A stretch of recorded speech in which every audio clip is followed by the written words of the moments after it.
तो भगवान सूर्य को इसका उपदेश दिया। भगवान ने गीता में लिखा है कि हे पार्थ, इस सनातन धर्म का उपदेश सबसे पहले मैंने सूर्य को दिया था, और सूर्य को भगवान को मिला, पुनः ब्रह्मा जी को दिया। भगवान नारायण ने जब सृष्टि की रचना हुई, ब्रह्मा जी प्रकट हुए, तो सबसे पहले ब्रह्मा को मंत्र दिया, इसी मंत्र से तुम सृष्टि की रचना करो, विधाता बन जाओ। और ब्रह्मा जी ने वो मंत्र किसको दिया? अपने पुत्र नारद को दिया। और नारद जी ने वो मंत्र किसको दिया? व्यास जी को दिया। और व्यास जी ने जो मंत्र लिखा वो समस्त संसार के लिए लिखा। बोल भागवत भगवान की।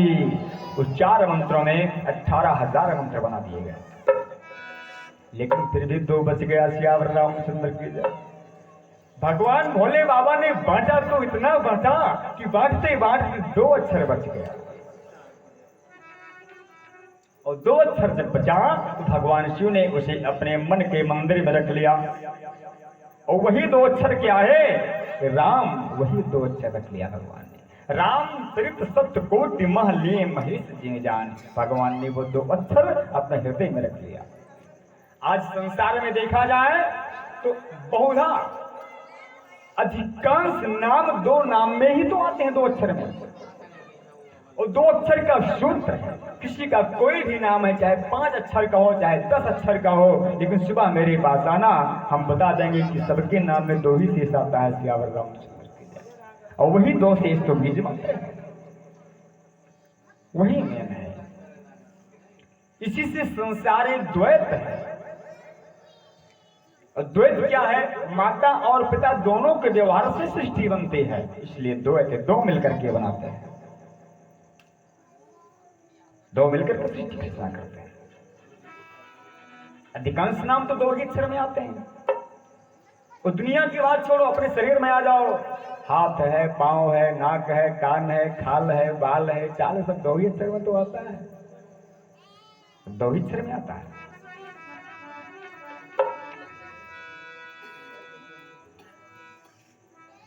दो अक्षर को नाम मनोहर,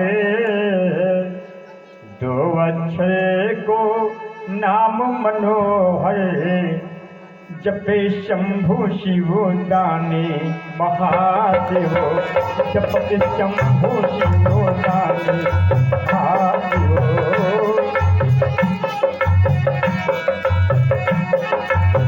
सुन के गुरु जी दीवाने महादेव, सुन के गुरु जी दीवाने महादेव।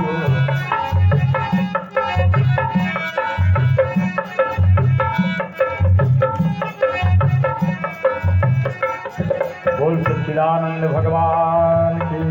और इसीलिए संतों ने कहा है, हम 2 की बात कर रहे हैं, 2 की व्याख्या कर रहे हैं कि राम नाम सुखदाई, भजन करो भाई, ये जीवन 2 दिन का। जो 80 साल जिए थे को 90 साल 2 दिन का है। सियावर रामचंद्र की जय। 3 दिन नहीं कहे संत, 5 दिन नहीं कहते, 10 दिन नहीं, 2 दिन क्या है? आखिर 2 ही दिन को गन 2 को खा लो भैया, 3 को नहीं खा सकते। सियावर रामचंद्र की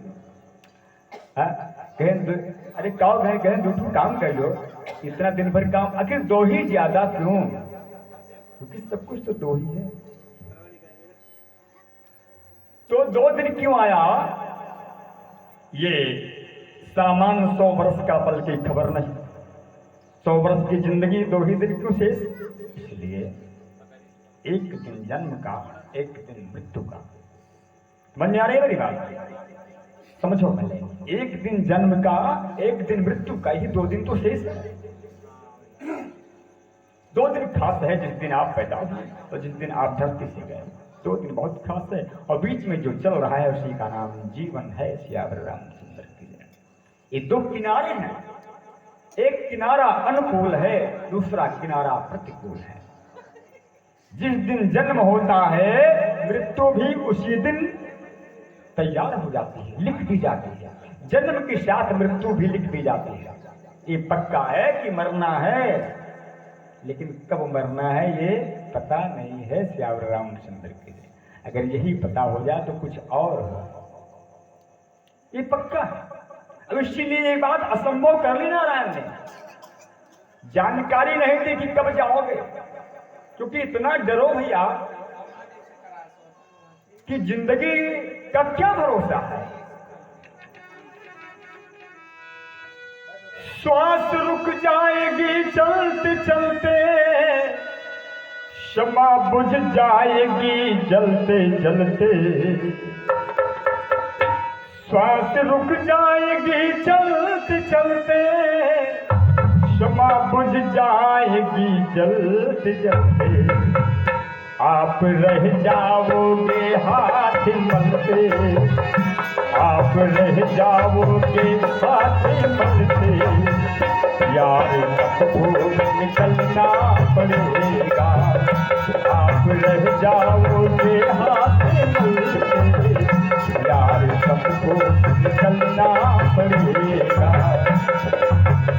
जिंदगी एक किराए का घर है, जिंदगी एक किराए का घर है। एक न एक दिन बदलना पड़ेगा। जिंदगी एक किराए का घर है, एक न एक दिन बदलना पड़ेगा। इसीलिए भगवान ने कहा कि मृत्यु तो सत्य है, लेकिन जानो ना तब तो कुछ डरोगे, बुरे व्यवहार से तब तो डरोगे, पता नहीं क्या बात है। लेकिन तब वो नहीं डरते, क्या पाए क्या कह डाले, कह के धन पाओ, कह के धन छोड़ ले, तब भी नहीं डरते। ना डरो भैया, तुम जानो तुम्हारा काम जाने से। आप रामचंद्र के लिए हम क्या जाने, आप जाओ तो आओ। प्रसंग पिछले व्यास जी महाराज ने 18,000 मंत्रों की रचना करी। पश्चात अपने पुत्र सुखदेव के पास अपने शिष्यों को भेज करके मंत्रों को जब सुनाया तो सुखदेव जी महाराज कहा, व्यास जी दौड़े दौड़े गए लेकिन वो नहीं लौटे। और भागवत के 2 ही मंत्र सुन करके सुखदेव जी दौड़े दौड़े पिताजी के पास चले आए, सियावर रामचंद्र के। वो आए तो व्यास जी ने उनको भागवत पढ़ाई, और भागवत पढ़ाई और पढ़ने के बाद वो तो भाई अवधूत थे, भगवान शिव के द्वारा अमर कथा का रसपान कर चुके हैं। तो व्यास जी ने कहा, मेरा बेटा योग्य तो हो गया है, लेकिन अब सर्टिफिकेट को दे दे तो अच्छा है, क्योंकि हम पिता हैं। अगर हम कहेंगे हमारा बेटा बहुत योग्य है तो दुनिया मानने को तैयार नहीं होगी। तो सर्टिफिकेट किसी से दिलवा दूं, प्रमाण पत्र, तो पक्का हो जाए। तो उस समय सबसे अधिक ज्ञानी कौन था? उस समय ही नहीं, बहुत पहले से मिथिला के नरेश महाराज जनक परम ज्ञानी थे। और जनक जी महाराज उस समय पता है 32वें जनक थे। राम जी के जो ससुर जी थे, माता सीता के पिताजी, उनका नाम था सीरध्वज। और सीरध्वज महाराज की पुत्री देवी सीता थी, जिनकी 32 पीढ़ी जब बीत गई तब द्वापर आया। और द्वापर में फिर भी उस गद्दी पर जो भी राजा बैठा वो जनक नाम से ही था। और उस समय की जनक का नाम बहुलासु था, सियावर रामचंद्र के लिए। महाराज जी बहुलासु जनक थे, लेकिन ज्ञानी उतने ही उस गद्दी का था। जनक जी के पास भेज दिया सुखदेव, पत्रिका लिख दी, कहा जाओ जनक जी को देना। और जनक जी अगर प्रमाण पत्र दे देंगे कि सुखदेव योग्य है तो संसार मान जाएगा। सुखदेव जी गए, ध्यान से सुने पावन कथा भगवान की। सुखदेव जी गए और दरवाजे पर खड़े हो गए। द्वारपालों से कहा, हमें महाराज जनक से मिलना है। तो जनक जी तो जानते थे कि सुखदेव आ रहे हैं, क्योंकि परम ज्ञानी है। तो परीक्षा शुरू हो गई। वहीं से जनक जी ने अपने द्वारपालों से कहा कि जाके कह दो सुखदेव से कि 5 दिन के बाद हमारी मुलाकात होगी। तो वहीं खड़े रहे, धूप थी, कड़ाके की धूप, और सुखदेव जी वहीं खड़े रहे। 5 दिन तक इंतजार किया।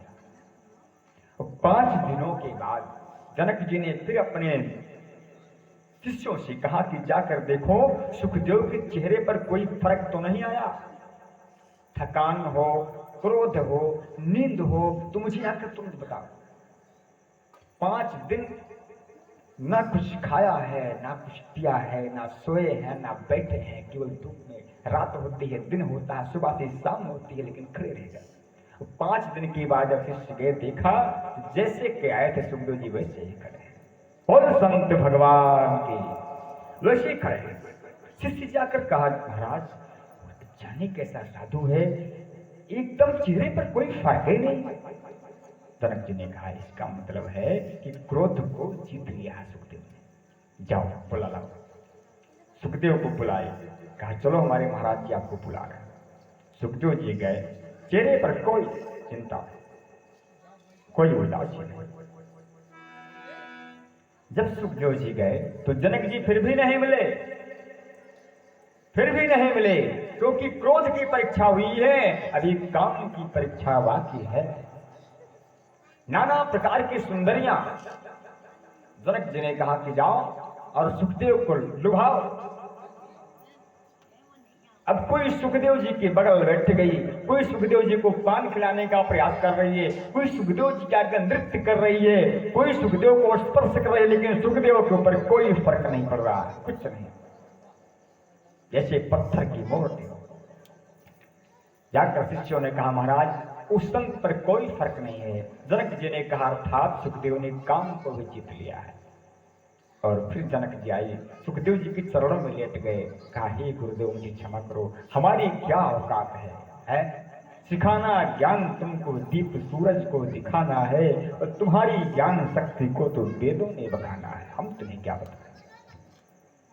सिद्ध कर दिया कि सुखदेव जैसा परम ज्ञानी इस पृथ्वी पर कोई दूसरा नहीं है। इसलिए संतन के संग लाग रे तेरी बिगड़ी बनेगी, संतन के संग लाग रे तेरी बिगड़ी बनेगी, संतन के संग लाग रे तेरी बिगड़ी बनेगी।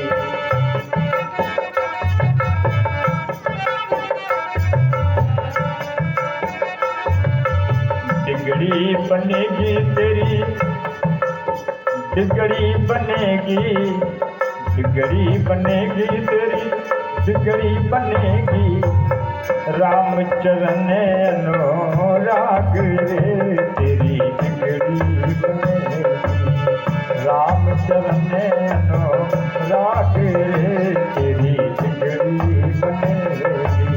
संतन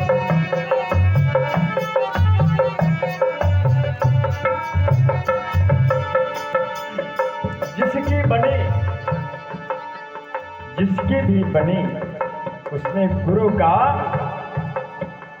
बड़ा अंश था। ध्रुव जी की बन गई, प्रहलाद जी की बन गई, ध्रुव जी की बन गई, हाँ ध्रुव जी की बन गई। और ध्रुव प्रहलाद दोनों की बनी, लेकिन दोनों के बीच में बनने का कारण कौन था? सिर्फ और सिर्फ संत नारद जी के, दूसरा कोई नहीं था। क्योंकि ध्रुव को उपदेश नारद ने ही दिया और प्रहलाद को भी उपदेश नारद ने ही दिया। ध्रुव जी की बन गई, प्रहलाद होगी बन गई, ध्रुव जी की बन गई, प्रहलाद होगी बन गई। जागत सोए जागत भाग रे तेरी बिगड़ी बनेगी, संचरण राग रे तेरी बिगड़ी बनेगी, रामचरण राग रे तेरी बिगड़ी बनेगी। श्री सूत जी महाराज ने सौनक ऋषियों से कहा कि हे ऋषियों, हमारे महात्मा सुखदेव इतने दयालु हैं, इतने कृपालु हैं कि जिन्होंने श्रीमद् भागवत की पावन कथा का रसपान करा के 7 दिन में मरने वाले महाराज परीक्षित को मोक्ष प्राप्त करा दिया। उन ऋषियों ने कहा महाराज ये परीक्षित का नाम तो सुना है, लेकिन ये परीक्षित जी हैं कौन? मुझे कथा सुनाओ, मुझे इनके बारे में बताओ। बोल राधा कृष्ण भगवान की। परीक्षित जी की हाल बता रहे हैं। कि हे ऋषियों, एक समय की बात सुनो। महाभारत का युद्ध पूर्णता की तरफ था, अर्थात समाप्त हो चुका था। सभी सेना मारी जा चुकी थी कौरव पांडवों की, बस कुछ ही लोग शेष बचे थे। वो थे कौन? जो मरने के लिए तैयार थे। बचे भी थे लेकिन मरने के लिए तैयार थे। उधर बाबा भीष्म बाणों की सैया पर पड़े अपने समय का इंतजार कर रहे हैं। इधर दुर्योधन के सभी भाई मार दिए गए हैं। आखिरी में दुर्योधन बचा था, उसकी भी भीम ने वो दशा कर दी है कि ना जी रहा है ना मर रहा है। कमर से नीचे भीम ने उसकी जंगा को कई जगह तोड़ दिया है गदा से। दुर्योधन बड़ा कड़ा रहा है, लहू लुहान है। जिस दुर्योधन के पास दास दासियों का मेला लगा रहता था, रक्षकों का मेला लगा रहता था, वो दुर्योधन आज कुरुक्षेत्र के मैदान में अंधियारी रात है, लाशों के बीच में पड़ा है, उसकी कोई हाल लेने वाला नहीं है। बोल तो चिदानंद भगवान, उसकी कोई हाल लेने वाला नहीं है। और भैया, इस दुनिया में ये समझकर मत चलो कि हम ही रहेंगे, ऐसा नहीं है। कि ना रहे कोई पंडित वेद पढ़े, ना रहे कोई लंबी रखाए जटा, और ना रहे कोई जंगल वास किए, ना रहे कोई ऊंची उठाए अटा। तुलसी नित जात छलाया बुला,